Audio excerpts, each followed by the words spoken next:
Nihal Fanci, selamat datang di Perwira, perbincangan wejangan oleh Aribel dan Jara. Yeay. Oke, buat Sineas yang baru pertama kali nih dengerin podcast kita, podcast tongkrongan anak film by 0 Derajat Film. Di sini tuh tempatnya cerita yang heboh. Bener ya, banget. yang seru, asik dan yang pastinya hot gitu. Dan bagi kalian yang udah setia ngikutin kita, welcome back. Karena kali ini kita akan obrolin yang gak kalah mahal dan insightful, tapi tetap gacor. Iya, berasa masuk CF gitu ya. Iya, berasa Jar, masuk CF-nya artis, berasa masuk CF-nya Megan Damani. Oke, karena kemarin kita ngobrolin film-film yang ada di bioskop ya di Bener tahun banget. 2025. Sekarang kita bakal bahas gimana sih di balik layarnya Ya, mana sih produksiannya? Kepo gak sih kayak di balik layar lebar itu kayak gimana prosesnya? Ya Apakah kan? ada drama-drama gitu ya? Iya. Aduh, makanya buat Sineas langsung aja dengerin podcast kita sampai selesai. Oke, seperti biasa ya Jar, ya, kita nggak cuma berdua di Iya. sini sekarang. Pasti ada orang ketiga dan keempatnya. Ya, mungkin di sini ada dua orang yang sudah berwira-wiri di dunia produksian ya. Mungkin dari yang di bawah dulu nih ya, kayaknya Mas, kenalin Mas, udah namanya bebas Mas. banget nih gitu. Kenalin, saya Mas Nur. Ya, saya Sinadri Simbolon. Terus Terus Prodi angkatan. kesibukannya Oh, apa iya. nih? Ya, prodi angkatan, kesibukannya. dari Ilmu Komunikasi 24, kesibukannya sok sibuk aja sih. So sibuk aja. Sibuk aja. Tapi aslinya beneran sibuk ya. Oke, kalau yang di atas nih ada siapa nih? Halo teman-teman, nama aku Aldila. Aku dari Sastra Inggris angkatan 24. Kalau kesibukannya aku juga sok sibuk aja sih. So sibuk aja. Aduh, kayaknya ini sehati ya mereka ya. Karena Jangan-jangan, sama-sama sok jangan-jangan. sibuk gitu. Aduh. Oke, Zar. Oke, sebelumnya aku mau nanya dulu nih. Biasanya kan kayak dalam sebuah film itu kan ada prosesnya dan ada orang-orang di balik layarnya kan. Iya, betul. Nah, aku mau tahu nih kalian berdua tuh kalau dalam sebuah film tuh perannya tuh jadi apa sih seringnya? Mungkin dari Aldila dulu kali ya. Boleh. Kalau aku sih biasanya jadi direktur, kalau enggak penulis naskah gitu sih, scriptwriter. Oke, jadi director atau jadi penulis naskah. Tapi kalau Aldila sendiri lebih senang jadi director atau penulis naskah gitu sih? Karena kan masing-masing kan punya Iya, benar-benar. tantangannya sendiri gitu ya. Ya, kalau aku sukanya lebih ke direktur sih.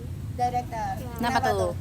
Karena kayak aku pengen ngurusin filmnya tuh kayak dari semua divisi, maksudnya kayak dari semua sisi gitu, megang dari semua segi kreatifnya. Jadi Oh, kalau mau jadi yang rajanya, Iya, raja kalau film. jadi- Gua nih raja iya, film. jadi kalau direktur kan pasti ada apa ya, ada perannya, ada tugasnya tuh kan lebih kayak besar gitu dalam apa ya, tanggung jawabnya di film itu. Jadi kalau apa ya, istilahnya kekuasaannya tuh lebih gede gitu. Ya. Oke. Nah, kalau dari Shen gimana nih kalau dari Shen? Kalau dari aku sendiri, kemarin sih jadi produser di Freshman. Nah, tapi biasanya itu jadi director. Nah, tapi di kesempatan lain juga pernah jadi editor, jadi figuran. Ya gitu sih. Jadi, tapi utamanya itu biasanya jadi director. Director. Jadi hampir keseluruhan semua ya. Iya. Tapi kalau misalnya nih kan udah coba nih semua, lebih suka mana sih sebenarnya dalam ngejalannya gitu? Gak ada yang suka sih, Nggak ada yang bercanda. Jadi sebenarnya Oke, kalau ditanya paling suka yang mana, ya sama kayak Aldila sebagai director, karena biasanya kan kalau kita sebagai director kan kita udah punya imajinasi sendiri. Nah, kita pengen supaya imajinasi itu bisa diterapkan secara keseluruhan. Itu ya sebagai director gitu sih. Gitu. Bener banget sih. Oke, tadi kan masing-masing udah sebutin ya, udah pernah jadi apa aja tuh di balik produksian. Tadi ada Aldila yang director sama skrip gitu ya. Mungkin di sini aku mau nanya dulu nih ke Aldila lagi, kalau misalnya tantangan di director atau di skrip, misalnya waktu bikin skrip nih, itu ada apa aja gitu?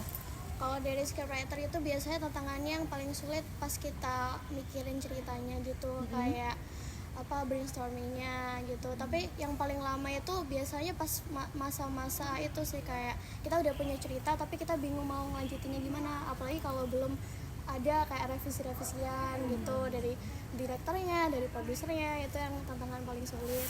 Terus juga kita harus kayak ngepasin waktunya, misalnya kalau kita kayak terlalu banyak kan kayak nanti produksinya jadi terlalu panjang gitu kan filmnya. Juga biasanya walaupun kita skripnya itu sudah pas 10 menit, tapi biasanya director tuh bisa ngedirect lebih dari itu. Jadi kayak itu yang bikin susah. Kita juga harus punya kayak bisa Manage. ya gitu.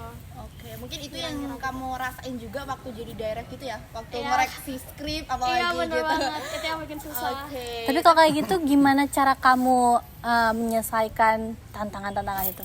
Kalau dari secara scriptwriter ya kita juga harus pandai-pandai kayak nulisnya itu sih.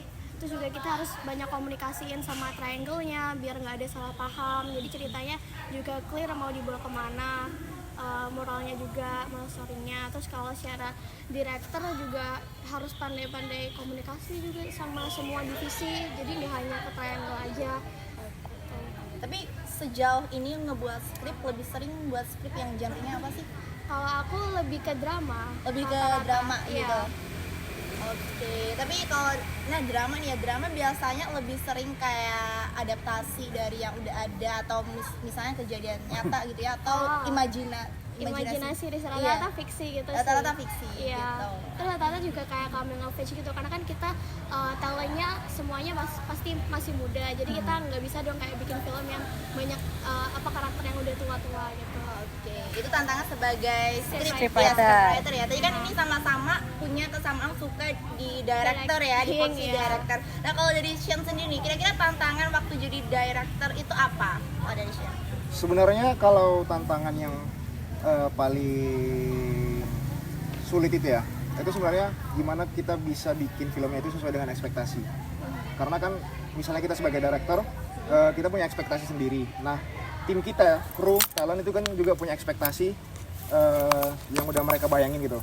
Nah, gimana supaya kita bisa bikin betul-betul sesuai dengan ekspektasi itu menurutku yang paling sulit sampai sekarang. Itu sih. Terus cara kamu menyelesaikan masalah-masalah tersebut kayak gimana? Teamwork yang pasti, karena kan nggak mungkin kita bisa menyelesaikan sendiri. Nah, yang kedua itu ya kita pasti nggak akan bisa dapat hasil yang sempurna, tapi setidaknya kalau kita udah ngerjain itu dengan sebaik mungkin, ya istilahnya kita ngerjain dengan cara yang terbaik, ya setidaknya nanti pasti hasilnya mendekati lah kurang lebih gitu. Mungkin aku juga penasaran ya, aku sama Jara mungkin ini penasaran juga nih, kalau misalnya tadi sama-sama suka director, pernah nggak sih pengen dapet mungkin job desk yang kalian belum pernah dapat, dan kira-kira apa tuh? Dari Misalnya siapa sendiri? Jadi dari Shen deh, dari Shen. Nah, kemarin sebenarnya aku tertarik sama produser, karena Iya. sebelum-sebelumnya juga belum pernah jadi produser gitu. Nah, kenapa tertarik jadi produser? Karena kalau dari yang pengetahuanku, produser itu yang paling banyak duitnya dan yang paling banyak proyekannya gitulah. Jadi dengan kata lain kan dia bisa dibilang yang paling kaya. Nah, kalau di talent, jujur aja aku nggak pandai acting. Kalau di editor juga kerjanya itu 24/7. Nah, jadi yang paling walaupun hektik tapi duitnya paling banyak itu ya produser. Dan ternyata awal-awal jadi produser itu boncos sih kemarin. Oke, jadi makanya milihnya paling enak director aja gitu. Iya, jadi sejauh ini produser gak dulu lah. Ini nombok ya? Oh, iya. Jadi selanjutnya ada apa nih, Jar? Kita kepo apa nih kemarin? Aku kepo ini kan kalian kan kemarin produksian lumayan lama ya, berapa hari kira-kira kalian produksian kemarin tuh? Berapa scene kita? 2 ya? Kalau untuk langsung produksinya di tahap produksi itu kita 2 hari sih. Oh, jadi kalian ini satu Iya. tim, satu tim. Aku tuh kalau boleh tahu lagi garap apa nih? Lagi ngedit, lagi post pro. Lagi ngedit. Udah selesai sih, produksinya udah selesai. Nah, sekarang lagi post production. Jadi lagi proses editing sama Oke, jadi makin penasaran ya. Mungkin ya tadi Boleh nggak ceritain kayak hal-hal yang kejadian-kejadian yang kayak bikin kalian pusing? Chaos gitu Udah ya. stop produksi karena kan ini. sama satu tim nih. Iya, berdua. apalagi satu Jadi tim kan. Ada preferensi yang Kayak berbeda atau drama-drama. sama gitu Iya. ya. Mungkin dari Aldila dulu nih. Kalau yang paling bikin pusing itu biasanya kalau kita suka molor dari call sheet jadwal yang seharusnya. Jadi kayak para krunya itu biasanya sukanya datang terlambat, itu yang paling bikin pusing karena kan kayak jatuhnya semuanya tuh jadi terlambat semua molor di hasil akhir. Itu juga biasanya kalau jadi director itu ada banyak perbedaan pendapat sama DOP. Jadi kayak shotnya tuh kita interpretasinya beda. Kita direkturnya pengen gini, DOP-nya pengen gini. Jadi itu yang bikin pergesekan gitu, yang bikin waktunya lama karena kita harus diskusi kilat dulu sebelum kita syuting shot itu. Tapi akhirnya kemarin gimana tuh penyelesaiannya? Kebetulan aku kemarin itu karena sakit, jadi aku nggak jadi direkturnya digantiin jadi dari Astrada. Jadi aku di sini cuma sebagai scriptwriter. Oke, tapi kalau menurut kamu sendiri nih kan katanya kalau director lebih punya kekuasaan nih. Iya, Tapi benar. kan kalau kita ngelihat dari sisi yang lain di OP ini kan lebih mungkin punya skill ya, punya Iya, kemampuan. betul Jadi banget. dia memang mungkin berhak juga punya benar. preferensi. Nah, itu menurut kamu gimana tuh?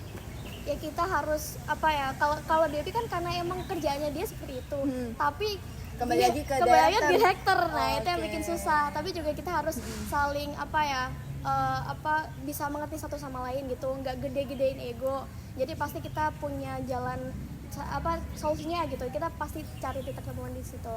Jadi kita nggak boleh kan kayak menang sendiri, kayak kita kan teamwork kan, ini Iya. film kita bukan film direkturnya aja, benar. jadi kita harus saling pengertian gitu aja sih. Oke, tadi masalah molor waktu ya. Iya, molor waktu. Terus ada lagi nggak kalau dari Aldila? Itu aja sih yang biasanya Itu paling aja. bikin stres itu antara molor waktunya sama kita pusing, kayak ada perbedaan pendapat gitu dalam produksiannya gitu. Oke, tapi kalau molor waktu misalnya 10-15 menit mungkin masih wajar ya. Tapi Iya, biasanya masih wajar. kemarin nih berapa nih Aduh, molornya? kalau aku freshman nggak tahu ya karena Iya. aku nggak ikut syutingan. Kalau kemarin film Born yang Kampang itu, kebetulan aku telatnya itu berapa ya? Aku kan dari jam 6 kan harusnya, tapi orang-orang itu baru datang. Enggak sih, orang-orang udah datang, cuma ada kayak beberapa orang yang baru datang tuh jam 10. Jadi kita cuma produksian 7 jam aja. Jam 10 sampai jam 5 itu. Ini jam kacau ya. Janjinya jam 6 tapi katanya jam 10. Jangan Iya. dong ya. Oke. itu parah banget. Iya iya iya. Kalau dari Shin apa nih? Situasi yang khas gitu ya. Apa ya, ikut sih sama sih sebenarnya, karena kan sama-sama pernah produksian juga. Nah ya udah sama sih sebenarnya. Dan Tapi nggak mungkin dong sama kan nih Shin Kan kan ada suka produksi yang iya, ada satu kali. pengalaman sendiri juga. Iya. em, Berapa nih? yang pasti komunikasi. Kadang kan komunikasi kita itu kayak walaupun udah bonding selama mungkin, tapi begitu di set nanti Iya. komunikasinya itu kadang kayak mau agak amburadul dikit.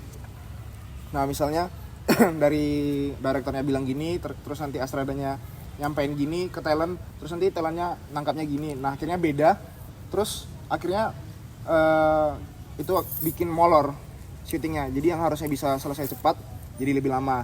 Nah terus kalau biasanya ngatasin itu sih ya berusaha ngerti aja sih. Jadi kayak walaupun molor tapi ya mau gimana pun kan kita tetap tim gitu. Jadi ya simpelnya karena kalau kita mau selesai cepat dan sempurna kita kerjain sendiri. Tapi kalau kita mau punya hasil yang berdampak untuk jangka panjang ya kerjanya bareng-bareng gitu sih. Jadi masalah utamanya itu adalah di komunikasi dan manajemen waktu. Lagi-lagi manajemen waktu. Iya, dan komunikasi itu is key. Komunikasi, Ini ngomongin komunikasi. communication is key, bener banget itu. Ini ngomongin komunikasi ya. Ini tadi kan Shen nyebutin kalau dia adalah mahasiswa komunikasi. Nah, Oh, iya? biasa Iya. Iya, kocak.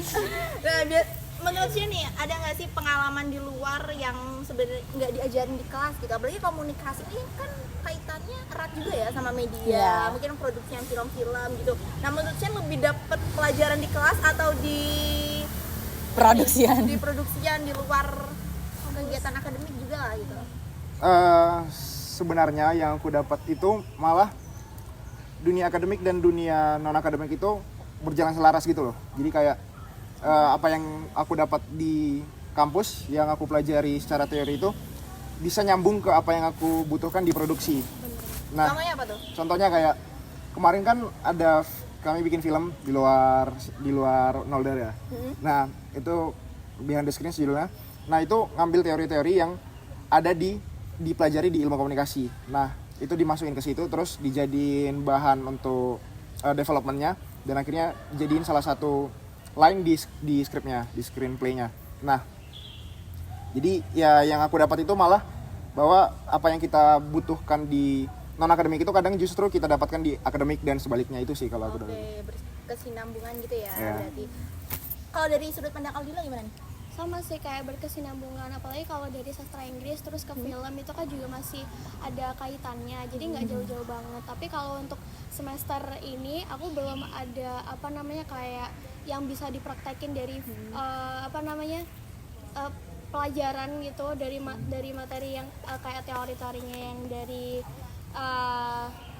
dari sastra Inggris ke filmnya tuh belum ada. Mungkin ada beberapa, cuman kayak kurang aku apply aja sih. Jadi tetap yang paling banyak kita dapat kalau dari aku itu dari luar kampusnya, itu dari non akademiknya.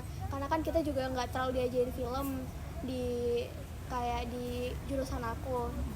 Jadi ya paling dapat di luar kampusnya itu, apalagi kalau kita ketemu banyak orang yang dengan karakter yang berbeda, itu kan kita juga banyak belajar dari sana, manajemen waktu, manajemen stres, gitu-gituan. Kan tadi kan Aldila bilang Aldila itu kan sebagai scriptwriter ya, sama Shane itu sebagai director. Kalau misalkan kayak gitu tuh butuh skill khusus gak sih, atau kayak cuma dibutuhin soft skill aja? Ya jujur kayak aku juga penasaran nih, kayak awal mula kalian kenapa sih kayak akhirnya ngambil director, atau memang passion kalian di sana, atau mungkin tantangannya itu tadi gitu kan ya. Bisa diceritain awal terjun di dunia produksi yang bisa dibilang. Dari siapa dulu Dari Shin nih coba. dari Gulanin ya. Iya. Sebenarnya itu dari jam terbang, karena aku juga dari SD sebenarnya mulai itu tertarik untuk editing. Nah terus di SMP itu mulai tertarik bikin film pendek, dan akhirnya di SMA coba-coba ikut FLS2N. Nah terus kalau dibilang butuh skill, kita itu bakal sama kayak yang tadi akademik dan non akademik, itu skill dan jam terbang itu juga sama-sama berjalan di jalan yang sama. Jadi skill itu bisa kita dapatkan dengan dari jam terbang kita yang tinggi. Jadi semakin kita banyak kesalahan, tapi kita harus pelajari juga kesalahan itu. Nah dari pelajaran-pelajaran itu akan berkembang lagi skill kita. Nah jadi skill itu akan terus bertumbuh kalau kita mencoba gitu sih. Jadi jangan takut salah, jangan takut gagal. Jadi intinya masalah jam terbang ya, Iya, jam jam terbang. Makanya ada yang bilang juga belajarnya dari mana? Dari pengalaman gitu kan. Iya. Oke, kalau dari Aldila gimana nih? Kalau awal mula aku emang dari kecil suka nonton film, dan karena suka itulah aku jadi penasaran gimana sih kayak di balik layar itu syutingannya, bikinnya pasti kan ribet kan, nggak hanya talentnya aja yang kita kan lihatnya cuma ada aktornya aja, tapi di belakang layar kan pasti banyak banget orangnya, krunya yang bikin film, yang ikut campur tangan, misalnya kayak bikin filmnya gitu kan, pasti ada dari triangle-nya, terus ada dari editornya dan lain-lain. Itu kan ribetnya di situ yang bikin aku penasaran. Akhirnya karena dari SMA itu aku pengen coba, dan juga emang udah ada kayak bakat menulis gitu. Jadi aku awalnya coba-coba nulis naskah dulu, abis itu aku direct sendiri untuk film aku. Jadi tentu kalau dari skill itu dari jam terbang seperti kayak yang Shane bilang tadi. Jadi kalau kita makin banyak latihan, makin banyak praktek, pasti kita lama-lama bakal jago juga, karena skill itu kan hal yang bisa dipelajari, nggak yang tiba-tiba kita punya gitu kan. Iya, Jadi betul. skill itu pasti bisa dipelajari.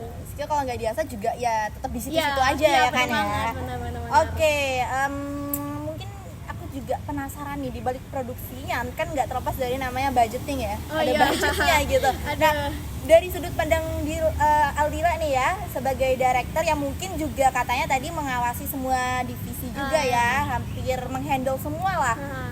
Kalau dari Dila, cara ngakalin tipsnya tuh gimana sih? Kalau Masalah budget, iya. tipis gitu. Iya, mungkin kayak sewa peralatannya Kalau atau itu- gimana gitu. Kalau itu gampang sih, maksudnya kalau kita budgetnya terbatas, pasti kita kan punya teman-teman yang banyak tuh. Nah dari teman-teman itulah kita bisa manfaatin mereka dengan baik. Misalnya kalau kita nggak punya duit untuk sewa lokasi, pasti kita punya teman yang punya rumah gitu. Nah rumahnya kita pakai biar bisa menghemat budgetnya. Terus juga kalau misal konsumsi, kalau kita punya teman catering atau apa gitu, kita kan juga bisa minta bantuan mereka buat kita promosiin, atau lalu mereka bisa kasih diskon kayak kerjasama gitu. Ini koneksi itu penting Iya, ya. bener banget. Terus abis itu apalagi ya kayak sewa-sewa alat-alat equipment-nya, kayak misalnya kamera. Kalau kita kameranya kekurangan, kita kan bisa tuh kayak pinjam temen yang punya kamera. Jadi tapi kita juga pinjamnya harus baik-baik, maksudnya kayak nggak rusak nggak apa. Jadi benar-benar harus dijaga. Jadi Harus tanggung jawab ya. harus tanggung jawab. Jadi untuk menghemat budgetnya itu pasti yang paling dibutuhin adalah kita punya temen yang banyak biar kita bisa menghemat budget tersebut, gitu aja sih. Itu juga dari sumber daya manusianya, misalnya kayak kita punya temen editor yang gacor banget, kita bisa ajak tuh mereka. Jadi kayak kita nggak bayar mereka, tapi kita juga saling kerja bareng gitu. Jadi dia dapat pengalamannya, kami juga bisa untung juga, bisa produksi bersama. Iya, kalau dari Shen gimana nih? Karena kan ini ya, tadi sempat disinggung juga sebagai produser kayak sempat boncos gitu. Ya. Itu gimana tuh? Nah, kalau di Freshman kemarin memang sempat boncos, tapi kemarin di beberapa film sebelumnya kayak Behind the Screens itu, terus nanti ada produksinya juga di tanggal 13 itu cara ngakalinnya itu sama kayak Aldila. Jadi kita itu harus perbanyak relasi artinya kita harus bisa punya teman yang istilahnya kita bisa saling menguntungkan gitu. Jadi bukan hanya kita yang untung tapi dia juga untung. Misalnya dia bisa ikut produksian, nambah pengalaman, dan kita juga bisa dapat sumber daya manusia, kita bisa dapat alat yang bikin film kita juga jadi bagus. Nah, tapi kalau misalnya apa yang aku pelajari dari produser real itu, kita bisa jalin kerjasama, kita bisa jalin sponsorship, terus belum lagi media partnership. Nah itu secara beneficial itu bakal menguntungkan mereka, bakal menguntungkan kita juga. Kenapa? Karena mereka bisa aja ngasih fresh money misalnya, mereka juga bisa ngasih diskon. Yang artinya kalau kita punya budget yang tipis, ya setidaknya bisa ditekan lagi biaya untuk pengeluarannya gitu sih.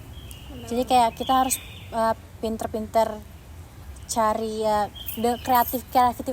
kreativitas otak kita ya, mau diapa-apain. Ini deh. Mohon maaf pemirsa, kita pindah tempat karena terjadi Kiamat di luar. hujan. Jadi hujan badai di luar, tapi hujan badai tetap tidak bisa membuat kita menghentikan podcast ini. Ya, kita lanjutin ya. Karena tadi lagi panas-panasnya ya. Iya, makanya sampai diguyur kita. Iya, lagi panas-panasnya ngomongin produksi yang tadi. Oke, lanjut. Tadi sampai mana ya kita ya? Sampai mana tuh? Tadi Nggak tahu. mungkin Ngomongin budget ya. budget Kan tadi. menekankan budget, menerbatasi pengeluaran. Nah, kalau menurut kalian nih, kalian percaya gak sih kalau keterbatasan itu bisa bikin kita jadi makin kreatif? Dari Shane dulu deh. Oke, kalau dariku, kalau keterbatasan skill mungkin nggak bisa ya. Tapi kalau keterbatasan budget misalnya SDM, nah itu bisa. Jadi ketika kita makin terbatas di budget gitu, makin berusaha, makin berpikir lagi gimana supaya kita bisa menghasilkan karya yang sebagus mungkin, tapi dengan segala keterbatasan itu. Jadi ya aku percaya sih. Kalau Aldila gimana nih?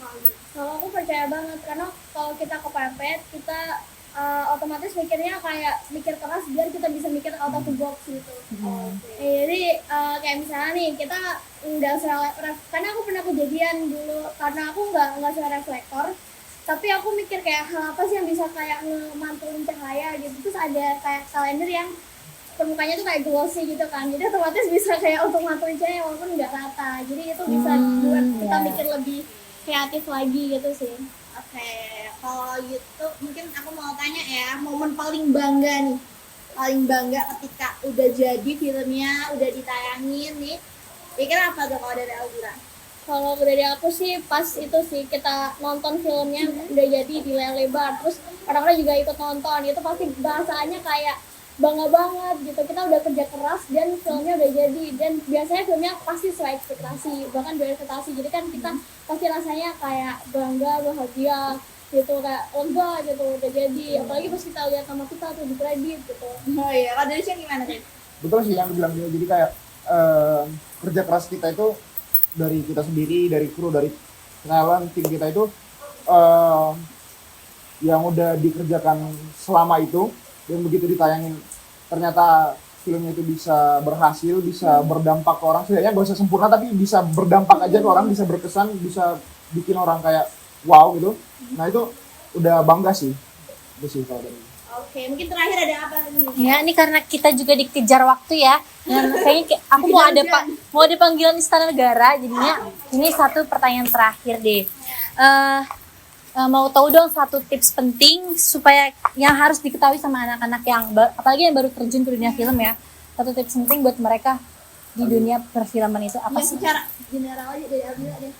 Dari aku sih kita pas kalau satu tips aja ya, menurut aku yang paling krusial itu adalah kita harus punya komitmen yang tinggi. Kalau komitmen yang tinggi itu pasti akan mengekarnya kita pasti tanggung jawab, disiplin, profesional, terus kita nggak gampang hilang-hilangan, pasti kayak berdampak ke hal-hal lain gitu. Jadi kalau kita komitmen yang tinggi, mau bekerja keras, pasti film yang akan dihasilkan bagus gitu. Komitmen sama diri ya pertama ya, Iya. pasti karena selanjutnya akan berimpact gitu. Kalau dari Cun gimana tuh? Betul sih yang dibilang Aldila tadi, jadi kayak komitmen. Jadi misalnya kita gagal itu jangan langsung berhenti gitu. Jadi kalau ketika kita gagal ya jangan berhenti, tapi berhenti ketika kita udah bisa mencapai titik yang paling bagusnya gitu. Jadi bisa dibilang ya kayak kalau kalian itu sineas pasti kalian kan nonton film Batman. Nah dari film Batman itu kan ada karakter Alfred ya, kliennya si Batman itu. Nah kan dia bilang why do we fall? So we can learn to pick ourselves up. Jadi kayak ketika kita gagal ya coba lagi aja terus sampai filmnya itu bisa betul-betul bagus gitu. Karena kayak Joko Anwar sendiri juga terus Agung Hapsa juga bilang pasti hasil pertama kita itu bakal jelek. Tapi hanya karena jelek bukan berarti kita nggak bisa bikin hasil yang bagus nantinya dan akan terus Kata-kata berkembang. hari ini guys, kata-kata hari ini.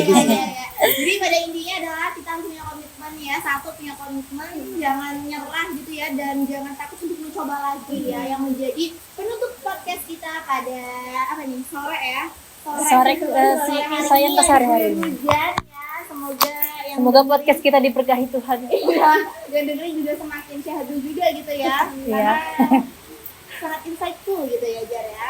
Oke, Sinias, mungkin sekian dari kami podcast tongkrongan anak film ya. Sampai jumpa di episode selanjutnya. Bye bye.